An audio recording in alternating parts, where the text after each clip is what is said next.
Hello everyone and welcome to this. This is PWME News, that's ProWrestling.me news. Make sure you sign up to that website, that's ProWrestling.me. That is 100% completely free, get interactive. Us at KocoSports and ProWrestling.me are also going to be very active in the coming months.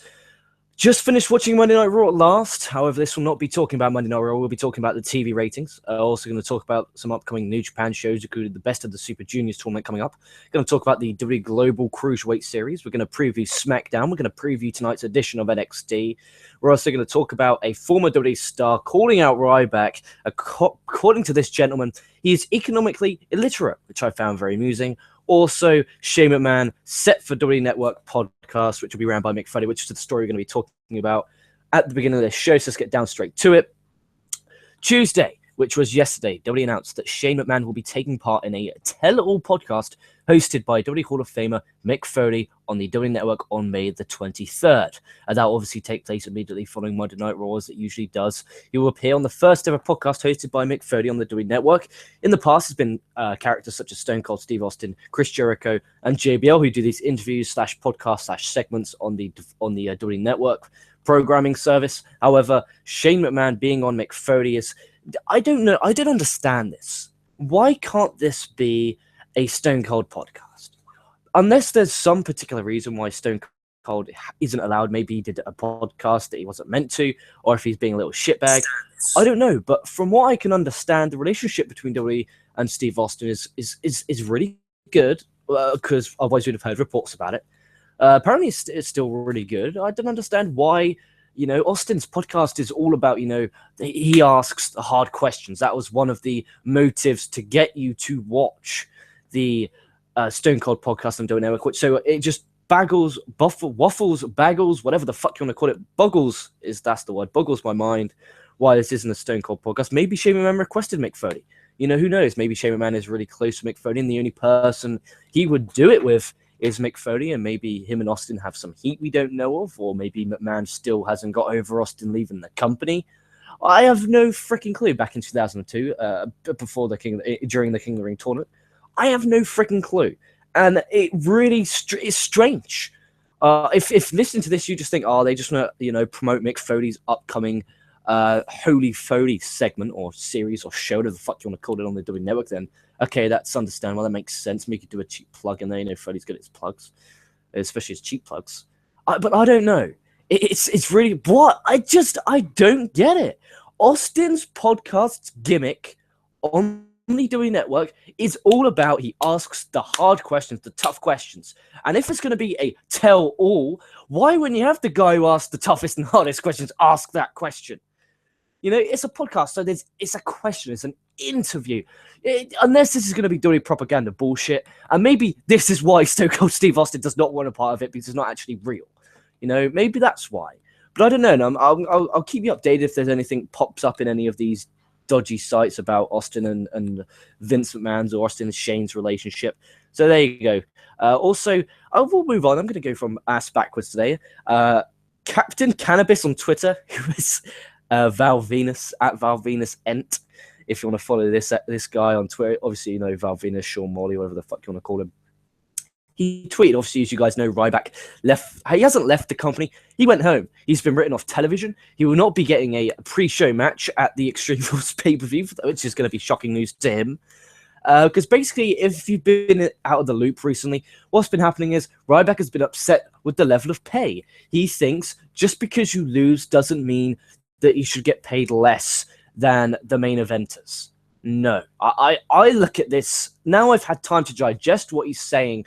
Firstly, my initial thoughts and reactions were, good for Ryback, he's taking one for the team per se.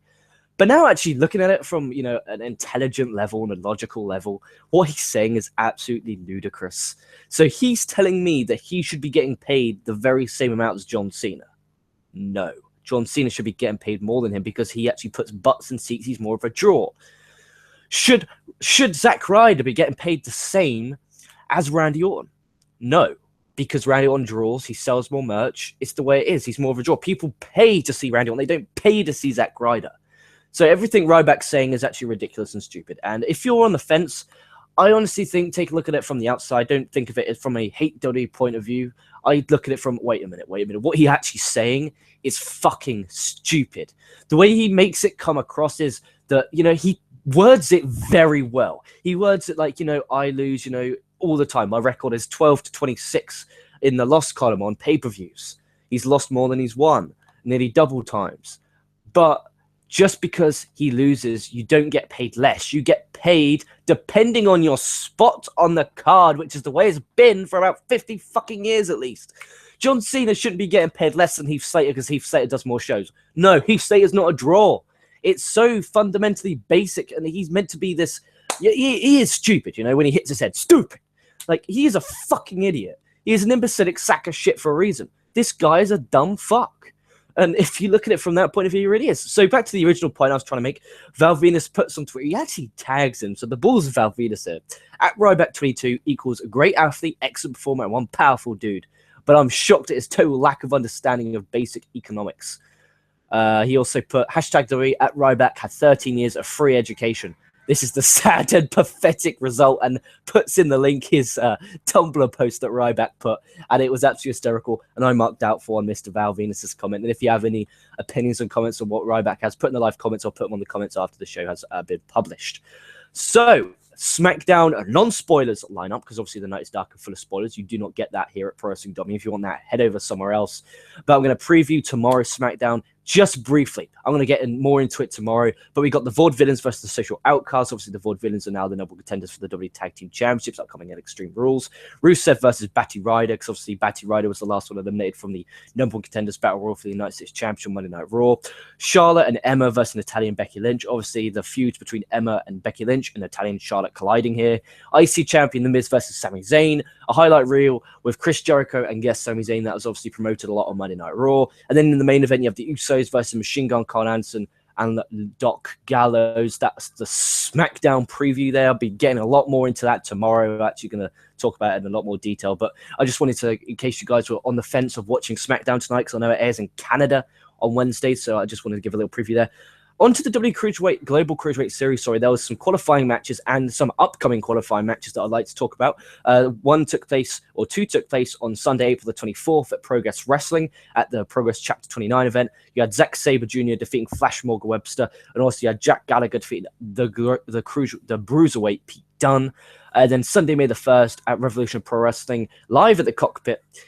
That's, by the way, that's in London, in case you didn't know. Noam Dar advanced by defeating Josh Bodum. And then Sunday, May the 7th, as part of the WN Live experience at Evolve 61 in Queens, New York, you got Drew Gulak versus Hot Sauce Tracy Williams. And I'll tell you what, that's going to be worth the money of intermission.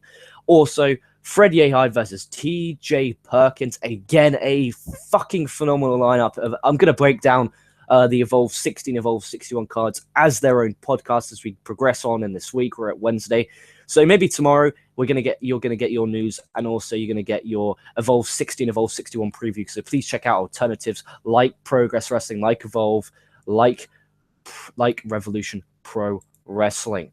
New Japan Pro Wrestling announced Tuesday the full roster for the Best of Super Juniors tournament that takes place from May the 21st to June the 7th. Also, we also know New Japan versus Pro Wrestling Noah's Liongate Project show is May the 19th. And then obviously you got the Super Juniors from 19th to June 7th. And then the big annual Dominion pay-per-view is June 19th from Osaka, Japan. So Block A, you have IWGP Junior Heavyweight Champion Kushida, who defeated Jushin Liger at the Dontaku event on Tuesday. You got the Funky Toilet Taguchi, Kyle O'Reilly from Ring of Honor, Matt Sydal from Ring of Honor. This will be his debut in the Best of Super Juniors. Matt Jax from Bullet Club, Rocky Romero, Gator from Chaos, and Bushi from Los Ingobernables, Japan. I slaughtered Japanese. Block B, you got Jushin Liger, Tiger Mask, Bobby Fish from Ring of Honor, Trent Beretta, Nick Jackson from Bullet Club, Ricochet, Volador Jr., and Will Ospreay. My good Lord Almighty, just imagine this: Will Ospreay versus Ricochet. Imagine that match. I mean, just looking at it, my dream final would be Will Ospreay versus Kushida in the final. That's what I want. That's what I want to happen. I absolutely fucking love their match at the Invasion Attack event back in February, and I would love to see it again for the Best of Super Juniors. Now, the TV ratings for this week's edition of Monday Night Raw, how did they fare? If you take it back take your mind back to last week's edition of Pro Wrestling News, I think it was the Wednesday edition. I talked about how really devastating the blow was for the Go Home show heading into Payback pay-per-view. It was a 2.20 of last week. Raw this week's got a 2.35, so we are up. So obviously it's a new era of WWE, wink, wink, nudge, nudge. You guys all know that's all the propaganda bullshit, and you guys aren't idiots, and you know that very well. But good to see the numbers go up. In the end of the day, the more people, I say this every single show, even though I love it when I want, in my mind, the lower the ratings go, the more chance there is of WWE doing something different, being drastic, changing, actually becoming a decent product to watch. But as of late, you know, if you actually look at the scenes, I mean, Rusev, Kalisto, I'm not the biggest Rusev fan, but I think speed versus power goes well, and I think Kalisto has excelled in those types of matches, especially with Ryback. And Rusev, even though I don't particularly like him, I think he's a better worker than Ryback. That's just my opinion. I love the direction of Kevin Owens, Cesaro, The Miz, Sami Zayn. The IC division, the Intercontinental Championship division, for me right now, that's my big goal. That's my big championship. That's the feud. That's the division I look forward to every single week. I absolutely adore that division. You've got 4 guys actually making a division, not a scene or an angle like the main event is, or the AJ and Roman Reigns. That's not a division. That's just 2 guys. And then you got the Usos and you got the Bullet Club up there. That's an angle based. This is more of a wrestling base. You know, the wins and losses, they actually matter. And one thing that I do not agree with is how that Sami Zayn's in this Fatal 4-Way. I know it's going to be a Fatal 4-Way Extreme Rules for the Intercontinental Championship. That's just common sense that indicates it. Sorry. So in the end of the day, I'm happy because I know that 4-Way is going to be off the chart. I don't know what gimmick stip we're going to get. I'm expecting a ladder match, but I know we got a ladder match at WrestleMania.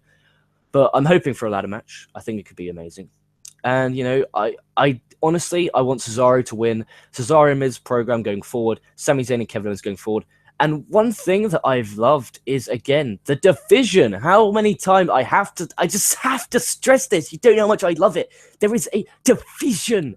That belt now feels prestigious because he wants it. He wants it. He wants it. Everyone wants it. They want it. Kevin Owens kicks off the show after Stephanie and the Hawk come out. They blah, blah, blah, blah, blah. They all do. Shane O'Mac, dollar, dollar, dollar. And then boom, boom, boom. And then boom, Kevin Owens comes out. He doesn't say anything. He just says, I want my rematch for that Intercontinental Champion because I want it, because I need it, because it means more money, so I can feed my family, because I'm a damn prize fighter, because that's my gimmick, it's my character. It makes sense. And holy shit, that division has me pumped right now. Damn it to God. The match on Monday Night Raw with Cesaro and Kevin Owens is off the chart. So Kevin Owens versus Sami Zayn at Payback was off the chart. Cesaro and Miz made sense. It was a decent average match. To me, that IC title is the main goal in the WWE.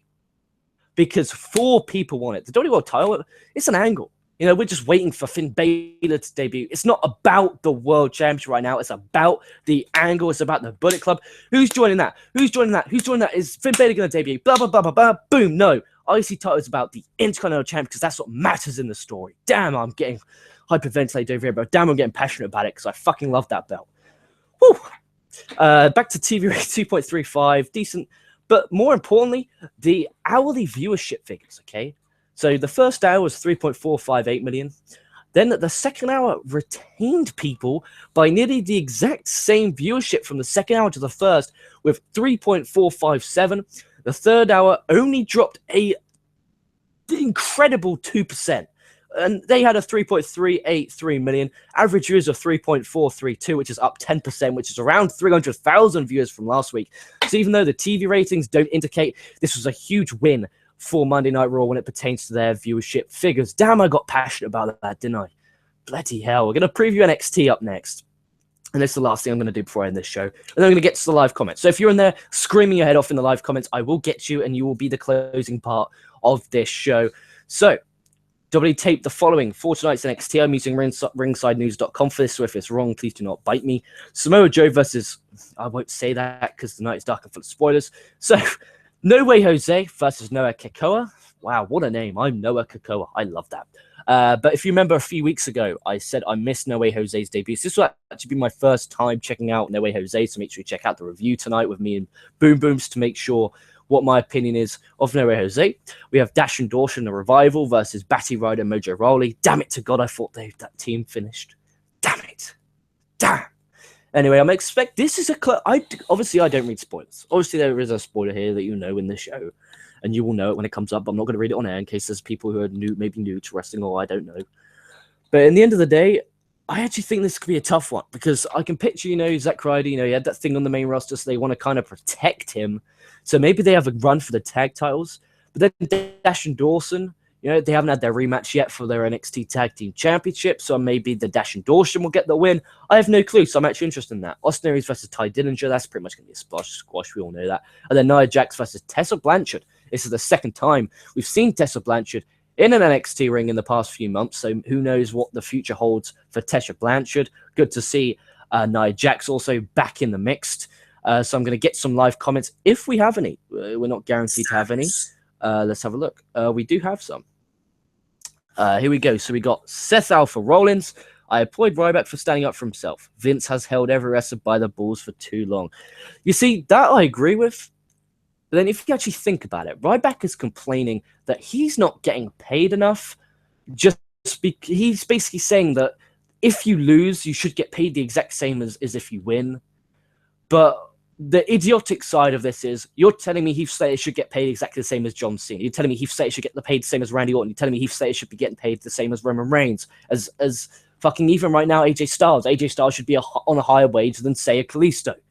Because he's involved in higher up of the card, which means they are the ones drawing. They are the ones making people pay to watch them. You don't pay to see Heath Slater. You don't pay to see Ryback, do you? Name me one time you've paid to see Ryback.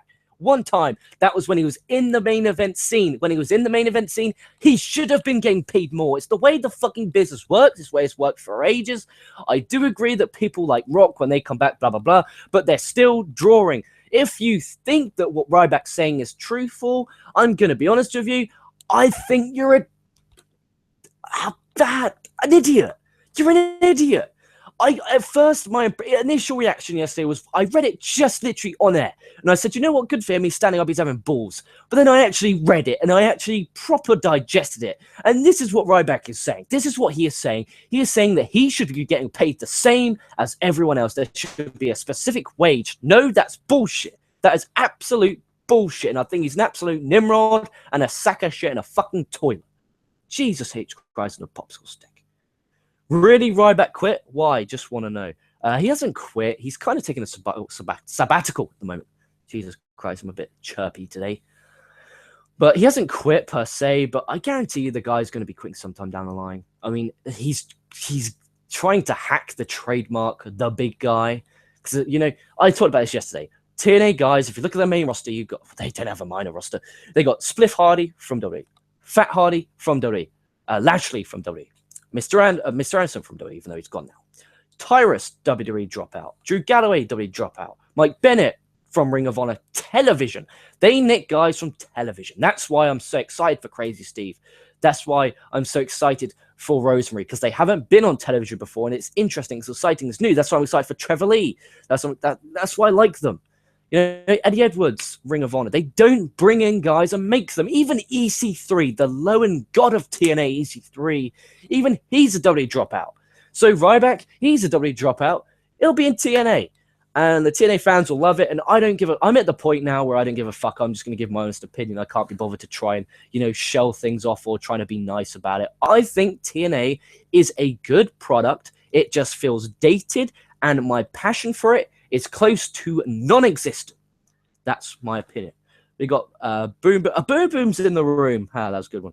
Okay, what up, you cheeky bastard? How about Leicester winning the Premier League for the first time ever? Is this a huge upset for American media? Yes, dude. If you told me at the start of the season Leicester City would win the Premier League, you do not understand how much I would laugh at your face. The fact that Leicester City won the league is amazing. But not only that, you now add another. It's like in wrestling, when you add more and more people to the main event scene, it makes such an exciting time. Right now, you have Leicester City, Chelsea, Tottenham, Manchester United, Man City, Arsenal. Such a depth of fucking world-class teams we have in the Premier League. It's why it's the best division in the league, and I'm proud to be English because of the Premier League. To be fair, Ryback hasn't quit. From what I understand, they'll continue to negotiate until his contract expires this summer. That's from Boom Booms.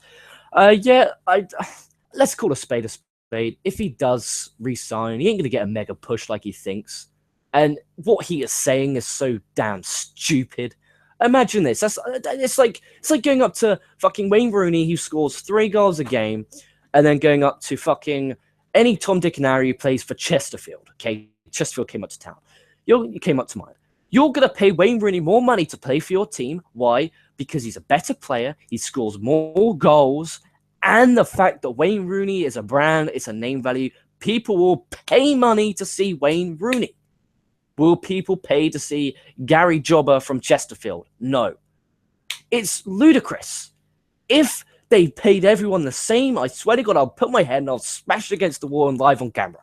It's stupid. You pay them depending on how well they draw. Right now, AJ Styles should be making more money than Kalisto. Why? Because he is drawing. He is making people watch the product. He is making people go there live. It's absolutely unfreaking believable how one man thinks that everyone should be paid the same, how you shouldn't be based on your losses. Yes, I agree. You shouldn't get paid on your loss. You should be paid on the position you are on the card. Jesus Christ. And your worth to the company. If you're worthless to the company, why even be there? Get rid of this. This guy brings nothing to the table. He's a generic guy. He's bold. He wears black pants. He's generic. He does a fucking frog splash off the top that's shitty. Okay, he has a nice finisher. Okay, he's improved vastly since fucking 2012. But so's damn everyone. And it's absolutely out of this world and unbelievable how this man thinks he should be getting paid more than people who are drawing, making money for the company. Jesus, I digress. I'm going to check live comments for the last time, and then I'm going to end the show. So thank you very much, everyone, for leaving live comments. It does help and does mean a lot, and it's very entertaining to do so. We got 2-0 on the likes and dislikes. That's good. Oh, we got the king of porn star. We can't end without Rey Mysterio. Here we go. Ryback is boring. $1 million body, 10% brain. That's generous. Ryback sleeps naked. What was draws viewership again? They got a 2.35, and the viewership was 3.4, 3.4, and 3.3, so it was actually pretty damn good. Is this good for the Premier League for a small team to win? Oh, yes, it is. And also it means Leicester City will actually earn a shit ton, and I mean a shit ton of money. They get lots more money from advertisers. They will become a global brand, which is good, because the more brands you have, again, the more exciting the league is, the more money the league makes. It's better for the sport in general. Bring back Goldberg to beat and bury Ryback. TNA should be called WWE Dropouts Wrestling. Oh, dude. WDW. World Wrestling Entertainment's Dropouts Wrestling. Will AJ turn heel? I fucking hope not. I really do hope not. Same thing for NXT. Will there be an NXT review? Those were from the King of Porn Star, Rey Mysterio. Yes, there will be an NXT review. It will be 1 hour after it ends live. So, for instance, I live in the UK, so NXT takes place 1 a.m. to 2 a.m. Then 2 a.m. to 3 a.m. there'll be a gap, and then 3 a.m. to 4 a.m. or maybe 3 a.m. to 5 a.m. will be the NXT review. I'll contact Booms about that later on during today. I'm going to end this show now. I'm going to get a nap. I'm going to enjoy my sleep. So thank you all very much for watching. Make sure to head over to ProWrestling.me. Head over to KocoSports.net. That's KocoSports.net. We'll just catch every sports above all, where it's okay to be a passionate fan. Make sure you have a lovely Wednesday. Enjoy NXT. Enjoy Lucha Underground. Enjoy Ring of Honor. Make sure you check out all the alternatives to the league, because in the end, the night is dark and full of political scumbags like Vince McMahon. I also have to check out the new edition of Game of Thrones. Thank you very much. Like, comment, subscribe. I'll be catching your asses.